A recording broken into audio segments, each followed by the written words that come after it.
მოგესალმებით, მე ლელა კოტორაშვილი ვარ. 25 წიგნის შესახებ უნდა გესაუბროთ. თია თოფურიას უჩინარის სახლი ფანტასტიკის ჟანრის წიგნია. თია თანამედროვე ქართველი პოეტი, მწერალი, ჟურნალისტია.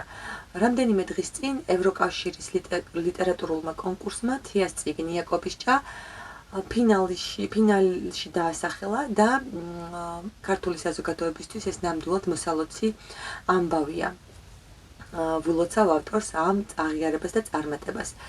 თია პირველად 2015 წელს აღმოვაჩინა მისი წიგნით ერთი გრძელი დღე სხვა პლანეტაზე და მახსოვს, როდესაც ამ წიგნს ვკითხულობდი, ზაფხული იყო, წიგნის დასრულების შემდეგ დამეუფლა განსხვავებულ სამყაროში მოხვედრის განცდა, ახლაც ის შეგრძნებები და ემოცია მახსოვს, მივხვდი, რომ სრულიად განსხვავებულ ავტორთან მქონდა შეხება.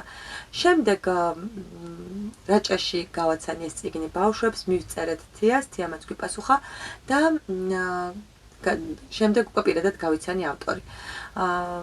წმინდა გიორგის სახელობის სკოლაში მუშაობისას მე-6 კლასში შევთავაზე კლასის ეკითხავ წიგნად და ძალიან შეუყვარდათ ეს წიგნი. ამ წიგნსაც გაგაცნობთ და მე მოგიყვებით თუ როგორი დაუვიწყარი ამბები მაკავშირებს ერთი გრძელი დღე სხვა პლანეტაზე ამ საყმაწვილო რომანთან. და აი მაშინ მითხრა თიამ რომ წერდა წიგნს განსაკუთრებულად ნიჭიერი ბავშვების შესახებ და ეს წიგნი მე ახლა ხელში მიჭირავს.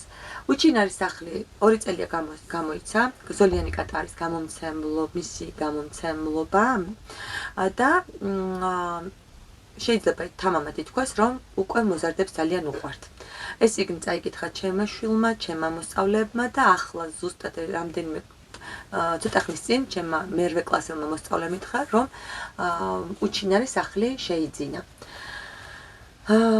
წიგნი არის ფანტასტიკის ჟანრის, აქ თქვენ შეხვდებით პარალელურ სამყაროს, შეხვდებით ეშერის ლაბორატორიას და დეტექტივიც შეიძლება ვუწოდოთ წიგნს, რადგან პირველივე გვერდიდან იწყება უცნაური ჩახლართული მოვლენები.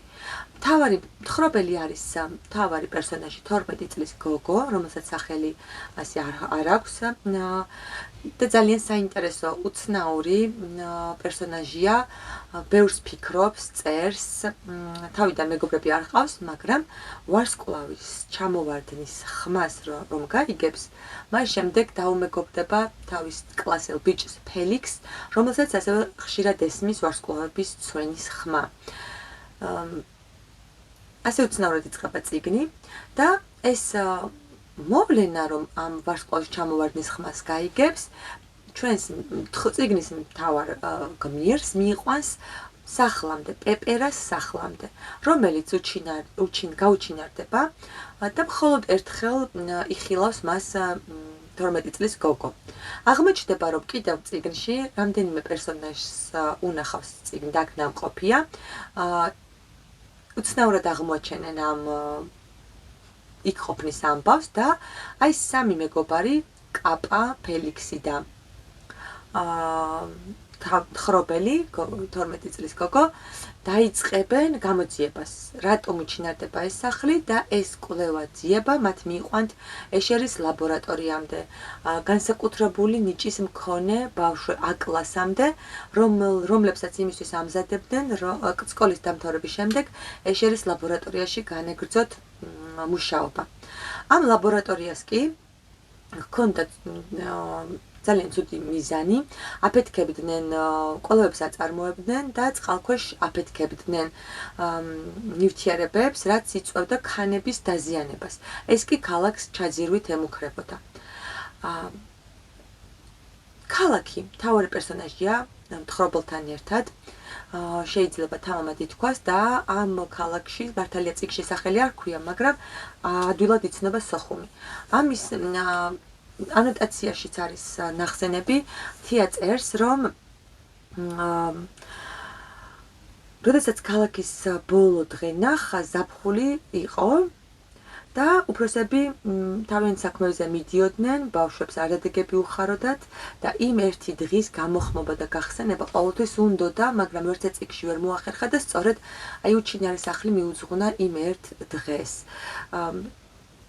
სოხუმი და სოხუმის ტკივილი ამ დაკარგული ქალაქის გამო ალბათ ეს სიტყვა კიდე ის არის შეუსაბამო არის რომ მშობლიურ ქალაქს კარგავ ახალ ტრაგედია ერთი გოგოს თვალით როგორ არის ასახული ამ მოვლენების ფონზე არის მე ვფიქრობ ძალიან ლამაზი ამაღელვებელი სიყვარულის ისტორია რამდენიმე სასიყვარულო ხაზი ვითარდება ოღონდ ეს ძალიან ფონად და უნდა ამოიკითხო თუმცა საუბარიც არის საუბრობენ ამის შესახებ პერსონაჟები და სიყვარული რომელიც შეიძლება დაკარგო და რა შეიძლება მოჰყვეს ამ დაკარგულ სიყვარულს ჯერათ თუ არა რომ ადამიანებს შეუძლიათ პარალელური სამყაროს გამოგონება როდესაც მათ არ ყოფნით გამბედაობა და გენიოსობის ძალიან დიდი ჭკუის მიუხედავად ვერ ახერხებენ სიმართლის მხარეს დგომას, ხმის ამოღებას, სხვის დაცვას. აი ეს თემები არის ამ წიგნში წამოჭრილი.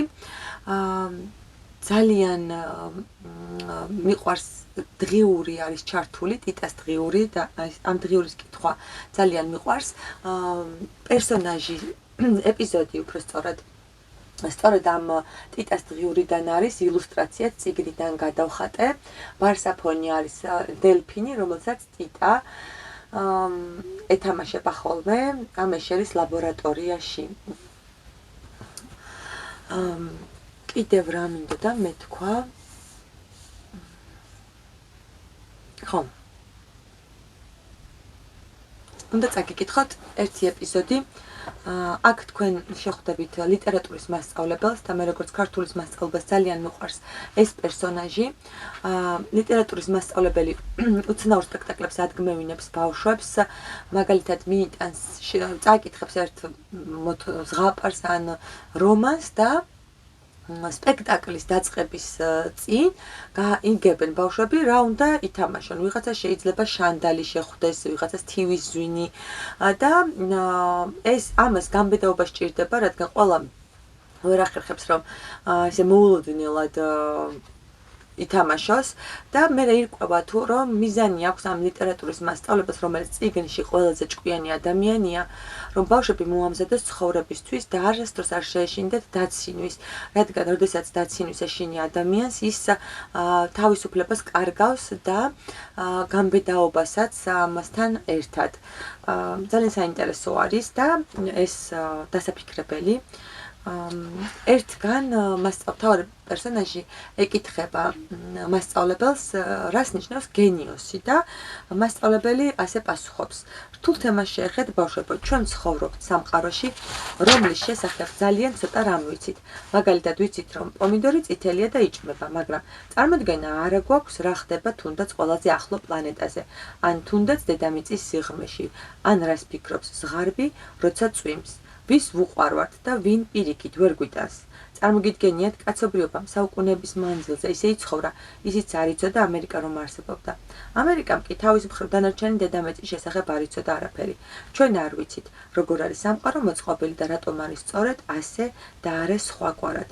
რატომ ხდება ჩვენს ცხოვრებაში რამე ცუდი ან პირიქით კარგი. მაგრამ ადამიანს უნდა რომ ამ ყველაფერში გაერკვეს. ეს ბნელოთ ახშინიფთების მოძებნას ჰგავს. ხელის ცეცებით უნდა იპოვა და შემდეგ მიხვდა. ეს კონკრეტულად რა ნივთია. მაკრატელს დაასენთ, რა თქმა უნდა, გამოიცნობ, მაგრამ ვთქვათ, ისეთი რამე შეხვდა, რაც აქამდე არ გინახავს.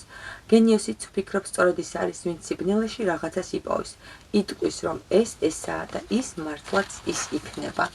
კიდევ ერთი ფრაზა იყო აქ, რომ ყველა გარდაცვლილი სადღაც ცოცხალია. პარალელურ სამყაროს უკავშირდება ეს ფრაზა. აქვე მინდა გაგიმხილოთ ერთი იდეა, რომელიც მომაფიქრდა. ძალიან საინტერესო სათაურები აქვს თითოეულ თავებს და სარჩევის მიხედვით შეგიძლიათ შესთავაზოთ მოსწავლეებს წერითი აქტივობა, მაგალითად შეარჩიონ დამოუკიდებლად რომელიმე სათაური, სახლი რომელიც არ არსებობს, თუნდაც ეს, ან გადაუღებელი წვიმა და დაწერონ თავისუფალი თემა. გაიხსენონ პირად ცხოვრებას დაუკავშირონ, თუნდაც ისე რომ წაკითხულიც არ ჰქონდეთ ეს წიგნი. ან თუ წაიკითხავენ, პარალელურად დაწერონ წიგნში ეს თავში წამოჭრილი პრობლემა, თემა მიმოიხილონ და შემდეგ უკვე პირადი ცხოვრების შესახებ განაგრძონ წერა. წიგნი მთავრდება იმედით. ეს არის ჩემთვის ძალიან მნიშვნელოვანი და ეს იმედი წიგნებს და ადამიანებს რომ მოაქვთ ჩვენში, ალბათ ეს გვაძლევს ძალას, რომ წინ ვიაროთ, ამის გარეშე წარმოუდგენელი იქნებოდა ცხოვრება. ჩემთვის ყოველ შემთხვევაში ასია. და კიდევ იმით მინდა დავასრულო ეს ამ წიგნზე საუბარი, რომ თიამ ევროკავშირის ლიტერატურული კონკურსის ჟიურის წინაშე ისაუბრა და როცა ახლა მესამე წავიკითხე ეს წიგნი და დაემთხვა, როგორც უკვე გითხარით ეს ამბები, ვფიქრობდი, რომ აი მთავარი პერსონაჟი თიას პროტოტიპი მგონია გარკვეულწილად და სწორედ ისე საუბრობდა, ისეთ პირდაპირობით და ამხელდა იმ რეალობას ჩვენს ქვეყანაში, რაც არის, რაც თიას აწუხებს, რაც ბევრს გვაწუხებს, თუნდაც ოკუპაციის თემა, რომ მეგონა რომ ალექსის წინ იჯდა 12 წლის მთხრობელი და უსვამდა იმ შეკითხვას, რაც ამ წიგნში ამოიკითხავთ. ძალიან დიდი მადლობა თიას, დიდი მადლობა ზოლიან კატას. მგონი კიდევ სხვა გამომცემლობამ გამოსცა, ვეღარ მოვიძიე მოვასწარი რომ მომეძებნა ამ წიგნის შესახებ ამის შესახებ ინფორმაცია და 12 წლიდან უკვე შეგიძლიათ რომ წააკითხოთ ეს წიგნი ბავშვებს. ფრაზა დამავიწყდა, რატომ ხდება ჩვენს ცხოვრებაში რამე ცუდი ან პირიქით კარგი? ასეთი არის ეს ფრაზა. დიდი მადლობა. მომავალ წიგნამდე გემშვიდობებით.